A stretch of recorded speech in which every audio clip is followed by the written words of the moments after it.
ایک بات آپ سے کہوں، آپ کچھ چونک جائیں، حضور خود اپنے لیے نہ اٹھتے نہ جاتے، اپنے دونوں ساتھیوں فرشتے اس طرح گھسیٹ کر کھینچیں گے آپ کی جان کو جیسے کہ حضور نے ہمیں کوئی خطبہ ارشاد فرمایا ہو اور اس میں یہ الفاظ نہ شخص کو کوئی کام یاد آ گیا، انہوں نے کہا محمد ذرا یہاں میرا انتظار کرو تھوڑی دیر، فک و رقبت، کسی کی گردن چھڑا دینا۔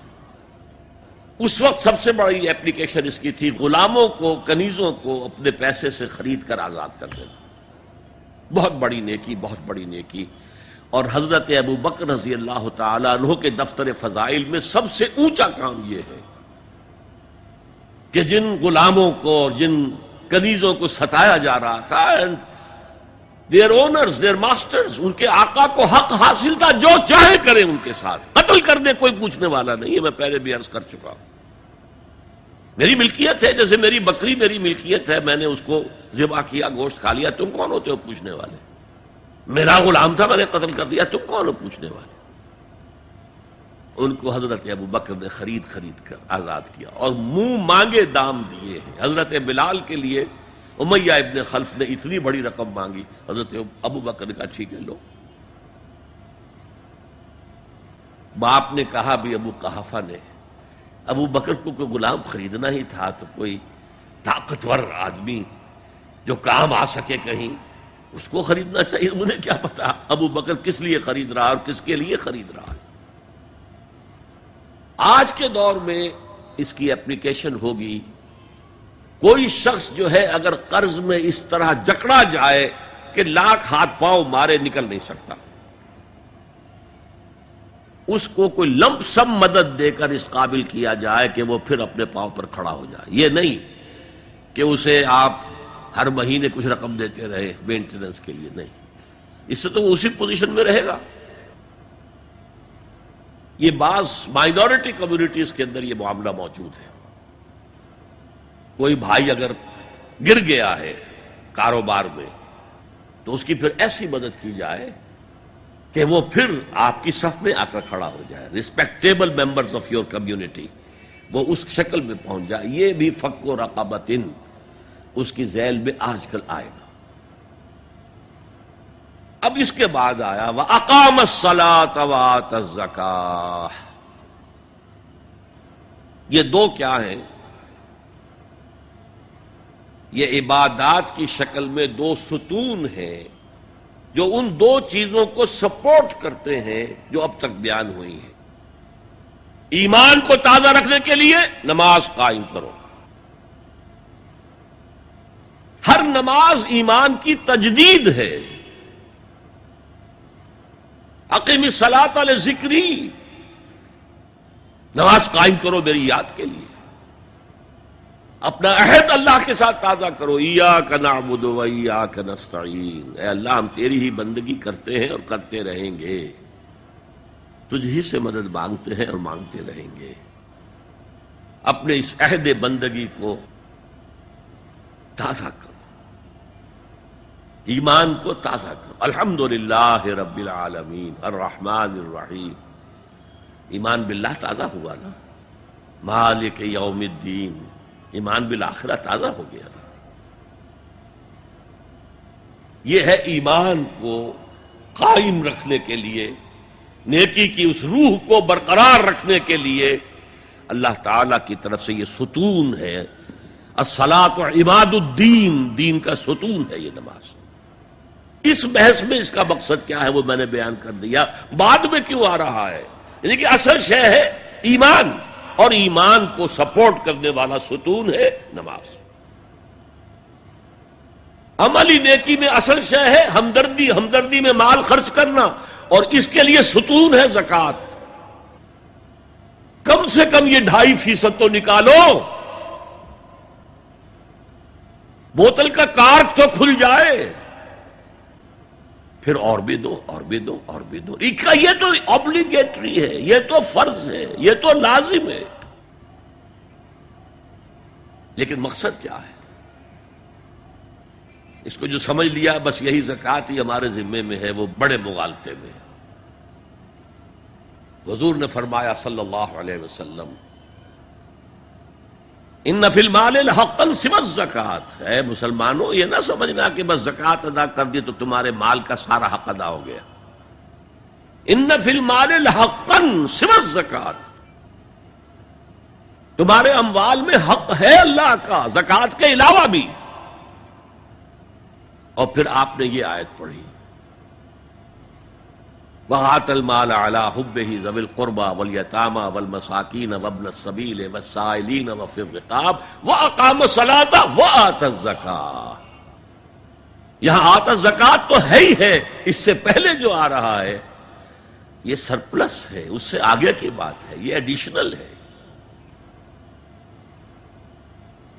اسی لیے جب انفقوا انفقوا انفقوا انفقوا انفقوا کی جو تکرار ہوتی ہے قرآن مجید میں،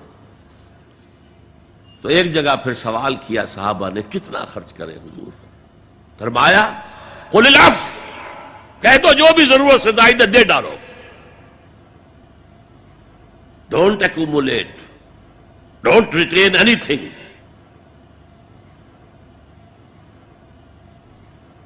ایک بات آپ سے کہوں، آپ کچھ چونک جائیں گے.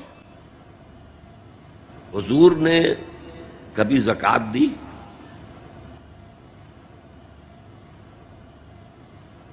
کبھی نصاب کے بقدر پیسہ آپ کے پاس جمع ہوا کہ آپ پر زکوٰۃ واجب ہوتی؟ کیسی عجیب بات ہے. ارکان دین میں سے ایک رکن سرے سے غائب. کبھی آپ نے مال رکھا ہی نہیں. حضور کا اسوہ ہم جانتے ہیں، مسواک کر لی ہے، پانچے جو ہے ٹخنے سے اوپر کر لیے ہیں، یہ اسوہ ہے. ہاں ہے، یہ بھی ہے، ٹھیک ہے، سنت ہے. اسوہ تو یہ ہے. اور صرف آپ کا نہیں، جنہیں ہم کہتے ہیں فقراء صحابہ، ابو ہریرہ، ابو ذر، سلمان فارسی، علی رضی اللہ تعالی عنہم اجمعین، یہ فقراء صحابہ میں سے تھے. کبھی کچھ نہیں رکھا اپنے پاس. میں نے بتایا تھا آپ کو شاید کہ حضرت علی کی جب شادی ہو رہی تھی حضرت فاطمہ سے، کوئی مکان تھا ہی نہیں، کہاں لے کے جائیں. ایک انصاری نے ایک حجرہ دیا ہے اپنے مکان کا، اس میں حضرت فاطمہ ودا ہو کر گئی. He didn't have any home. ابو ذر وہ تو دوسری انتہا کو چلے گئے تھے. قانون یہی ہے، حلال سے کماؤ، اگر ایک حد سے آگے بڑھ جائے تو زکوٰۃ دے دو، باقی تمہارے اختیار میں ہے. دینا چاہو دو، نہ دینا چاہو رکھو اپنے پاس. قانون اس سے زیادہ آپ کو پابند نہیں کرے گا. کبھی بھی آپ نے جبر نہیں کیا، ایمرجنسی میں بھی جبر نہیں کیا. ایک واقعہ آتا ہے کہ حضور کو کئی وقت کا فاقہ تھا. تھوڑی دیر کے بعد حضرت ابو بکر آئے، آپ نے چہرے سے پہچان لیا کہ فاقے سے. پھر حضرت عمر آئے، پہچان لیا کہ فاقے سے. شاید حضور خود اپنے لیے نہ اٹھتے نہ جاتے، اپنے دونوں ساتھیوں کو لے کر ایک انصاری کے باغ میں پہنچ گئے. انصاری کی عید ہو گئی. فوراً لا کر اس نے کچھ کھجوریں، کچھ انگوروں کے گوشے رکھے. اس کے بعد وہ دوڑا چھری لے کر کسی جانور کو ذبح کرنے کے لیے. یہ ساری تفصیلیں میں کیا بتا رہا ہوں. مال یہ نہیں تھا کہ مدینے میں سبھی فاقے سے تھے، موجود تھے جن کے پاس مال تھا، لیکن جبراً آپ نے کسی سے کچھ نہیں لیا. جب وہ چھری لے کر چلا، فرمایا دیکھنا کسی دودھ والے جانور کو نہ ذبح کرنا. بہرحال کچھ دیر کے بعد وہ گوشت پکا کر لایا، روٹیاں رکھیں. اس کے بعد حضور نے ایک روٹی پر چند بوٹیاں رکھ کر کہا یہ عائشہ کو دے آؤ، اسے بھی کئی وقت کا فاقہ ہے. اور پھر حضرت عمر کی طرف رخ کر کے کہا عمر یہ ہیں وہ نعمتیں جس کا حساب دینا پڑے گا اللہ کے ہاں. وَأَمَّا بِنِعْمَةِ رَبِّكَ فَحَدِّثْ، اور یہ جو فرمایا گیا الہاکم التکاثر میں نعمتوں کا حساب لیا جائے. وَلَا تُسْأَلُنَّ يَوْمَئِذٍ عَنِ النَّعِيمِ، فرمایا یہ نعمتیں ہیں۔ تو یہ ہے اصل میں انفاق کا معاملہ، آپ کے اس پر چھوڑ دیا گیا ہے۔ جتنا بھی آپ میں جذبہ ہے، جتنا بھی آخرت کا یقین ہے، اتنا ہی آپ پسند کریں گے کہ آخرت کے بینک میں جمع کرائیں، یہاں کے بینکوں میں کیوں جمع کرائیں؟ یہاں کتنا دے دیں گے آپ کو؟ 10%، 20%؟ وہاں 700% ملتا ہے۔ 700% نہیں، 7000، 700 گنا۔ Why to keep it in these banks؟ حضرت مسیح کا جو پہاڑی کا واس بہت مشہور ہے، سرمن آف دا ماؤنٹ، بڑے پیارے الفاظ ہیں۔ میں آپ سے اپنا تاثر عرض کیے بغیر نہیں رہ سکتا۔ جہاں تک مواعظ کا تعلق ہے، جو حضرت مسیح کے مواعظ آئے ہیں، ان سے اونچے واعظ کوئی ممکن نہیں۔ اسی میں یہ جملہ بھی ہے، دیکھو اپنا مال زمین پر جمع نہ کرو، جہاں چوری بھی ہوتی ہے ڈاکہ بھی پڑتا ہے، کیڑا بھی خراب کرتا ہے۔ آسمان پر جمع کرو، جہاں نہ چوری کا اندیشہ، نہ ڈاکے کا خوف، نہ کیڑا خراب کر سکے۔ اس لیے کہ میں تم سے سچ کہتا ہوں کہ جہاں تمہارا مال ہوگا وہیں تمہارا دل ہوگا۔ مال یہاں ہوگا تو دل اٹکا ہوا ہوگا، اور فرشتے اس طرح گھسیٹ کر کھینچیں گے آپ کی جان کو جیسے کہ سیخ پر سے کباب کھینچا جاتا ہے۔ اور اگر دل وہاں لگا ہوا ہے، جس کے لاکھوں کروڑوں ڈالر سوئس بینکس میں جمع ہے، اسے کہا جائے نکل جاؤ پاکستان سے، اسے کوئی تکلیف ہوگی؟ نکل جاؤ فلاں ملک سے، ملک بدل کرتے تمہیں کیا تکلیف؟ میرے بینک کے اندر پیسے ہیں۔ البتہ جس کا باہر کچھ نہ ہو، اسے اگر یہ دی جائے سزا تو اس کی تو جان پر بن جائے گی۔ تو یہ ہے انفاق کا معاملہ۔ اس میں یہ دو جو ہے، ایک قانونی سطح ہے۔ قانونی سطح یہ کہ حلال ذریعہ حرام نہ ہو، سود نہ ہو، جوا نہ ہو، فحاشی کو ذریعہ نہ بنایا جائے، منشیات کو ذریعہ نہ بنایا جائے کمائی کا۔ اور جو بھی آپ کے پاس ہے، آپ نصاب کی سطح کے اوپر آ گئے تو 2.5% زکوٰۃ دے دو۔ قانون اس سے آگے آپ سے مطالبہ نہیں کرے گا، اگرچہ فقہاء نے یہ فتویٰ دیا ہے کہ اگر کسی وقت جو فقراء ہیں ان کی ضرورتیں زکوٰۃ سے پوری نہ ہو سکیں تو اس وقت کا امام، اس وقت کا خلیفہ، وہ زبردستی بھی امراء کے مال میں سے مزید لے سکتا ہے زکوٰۃ کے علاوہ۔ لیکن کمال یہ ہے محمد رسول اللہ صلی اللہ علیہ وسلم کا کہ نہایت جان اصل تحریک جو تھی، انقلابی تحریک، اس میں بھی کبھی آپ نے جبر سے کام نہیں لیا۔ یہ آپ کی چوائس پر ہے۔ البتہ ایک معیار مقرر کر دیا، جیسے حضرت ابو بکر غزوہ تبوک کے موقع پر سب کچھ لے آئے تھے گھر میں جھاڑو پھینک کر۔ عام حالات میں یہ نہیں، ایک شخص آئے صحابی انصاری، میں اپنا سب کچھ اللہ کی راہ میں دینا چاہتا ہوں، فرمایا نہیں، تم چاہتے ہو کہ اپنے ورثاء کو غریب اور فقیر بنا کر جاؤ؟ اس نے کہا اچھا میں آدھا نہیں، آدھا بھی بہت ہے۔ فرمایا تہائی دیتا ہوں؟ فرمایا ہاں تہائی کافی ہے۔ وَالثُلُثُ کثیر، اور ثلث بھی بہت ہے۔ اور یہی قانون ہے وراثت کا، آپ ثلث سے زیادہ، 1/3 سے زیادہ کی وصیت نہیں کر سکتے۔ 2/3 مال جو ہے کم سے کم وہ صرف قانون وراثت کے مطابق تقسیم ہوگا، اور کسی وارث کے لیے وصیت نہیں کر سکتے۔ ایک بیٹے کو اس کا حصہ بھی مل جائے اور پھر مزید جو ہے وصیت نہیں، وارث کے لیے لا وصیت لوارث۔ تو یہ ہے زکوٰۃ، در حقیقت اس جذبہ انفاق کو سپورٹ دینے والی شے۔ کم سے کم یہ تو دو، بوتل کا کارک کھل جائے گا تو مزید بھی نکل آئے گا اس میں سے۔ وآت المال على حبه ذوي القربى واليتامى والمساكين وابن السبيل والسائلين وفي الرقاب وأقام الصلاة وآتى الزكاة والموفون بعهدهم إذا عاهدوا، اور وفا کرنے والے، پورا کرنے والے اپنے عہد کے جبکہ وہ آپس میں معاہدہ کر لیں۔ میں اشارہ کر چکا ہوں، یہ جملہ معاملات انسانی پر حاوی ہے۔ ایک مزدور کو آپ نے یومیہ محنت اور مزدوری پر انگیج کیا ہے، اور وہ مزدور جب دیکھے کہ کوئی اسے دیکھ نہیں رہا تو بیٹھا رہے، کام نہ کرے، اسی وقت کام کرے جب دیکھا جائے کوئی سپروائزر دیکھ رہا ہے، تو وہ اپنے عہد کی نفی کر رہا ہے۔ ایک ملازم ہے، وہ دفتر میں بیٹھا ہوا مکھیاں مار رہا ہے یا چائے پر چائے پیے چلے جا رہا ہے، جو کام تھا وہ نہیں کر رہا ہے، تو وہ اپنے معاہدے کی خلاف ورزی کر رہا ہے۔ شادی سوشل کانٹریکٹ ہے، عورت کے جو فرائض ہیں ان سے زیادہ کا آپ مطالبہ کرتے ہیں، تو آپ ظالم ہیں۔ عورت کے جو حقوق ہیں وہ زیادہ نہیں کرتے تو ظالم ہیں۔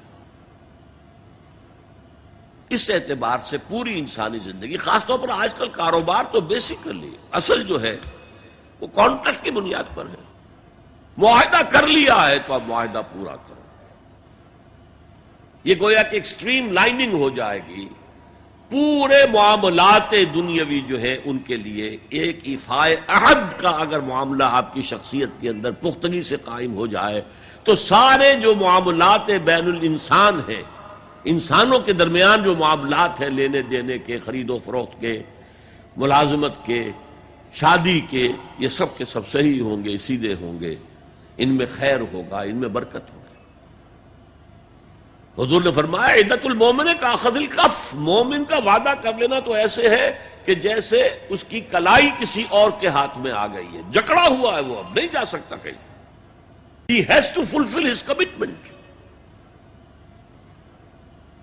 اور کس قدر کیٹیگوریکل سٹیٹمنٹ ہے جو میں نے کل بھی آپ کو سنایا تھا، حضرت انس کی حدیث رضی اللہ تعالی عنہ، جو کہتے ہیں قلما خطبنا رسول اللہ صلی اللہ علیہ وسلم الا قال، شاذ ہی کبھی ہوا ہوگا کہ حضور نے ہمیں کوئی خطبہ ارشاد فرمایا ہو اور اس میں یہ الفاظ نہ کہے ہوں، لا ایمان لمن لا امانت لہ ولا دین لمن لا عہد لہ، جس شخص میں امانت داری کا وصف نہیں، اس کا کوئی ایمان نہیں، اور جس شخص کے اندر ایفاء عہد کا مادہ نہیں، اس کا کوئی دین نہیں۔ دین تو نام ہے ایک بہت بڑے کانٹریکٹ کا، ایاک نعبد و ایاک نستعین، اے اللہ تیری ہی بندگی کرتے ہیں اور کریں گے۔ اس سے بڑا معاہدہ کیا ہوگا؟ پوری زندگی کو کور کر رہا ہے، وہ اتنا بڑا معاہدہ کیسے پورا کر دے گا اگر وہ چھوٹے چھوٹے عہد پورے نہیں کرتا؟ حضور کو جو الصادق الامین کے جو خطابات مل گئے تھے کاروبار معاملات کے اندر، ایک واقعہ آتا ہے، یہ قبل ظہور نبوت، میں آغاز نبوت نہیں کہا کرتا، نبی پیدائشی نبی ہوتا ہے۔ ظہور نبوت، نبوت ظاہر ہوتی ہے جب وحی کا آغاز ہوتا ہے۔ کسی شخص سے کوئی معاملے پر بات ہو رہی تھی، اس شخص کو کوئی کام یاد آ گیا، انہوں نے کہا محمد ذرا یہاں میرا انتظار کرو تھوڑی دیر، میں ابھی آتا ہوں۔ چلا گیا اور جا کر بھول گیا۔ وَذَّكَرَ بَعْدَ ثَلَاثٍ، اب اسے یاد آیا 3 کے بعد، 3 دن بھی ہو سکتے ہیں، 3 گھنٹے بھی ہو سکتے ہیں، عام طور پر خیال یہ ہے کہ 3 دن کے بعد یاد آیا۔ گھبرا کر گیا ہے تو دیکھا وہی بیٹھے حضور۔ اس نے معذرت کی، فرمایا کہ تم نے جو کیا، میں تو اپنے عہد کا پابند تھا، میں کیسے ہلتا یہاں سے؟ میں نے کہا تھا کہ ہاں میں تمہارا انتظار کروں۔ تو ایفاء عہد،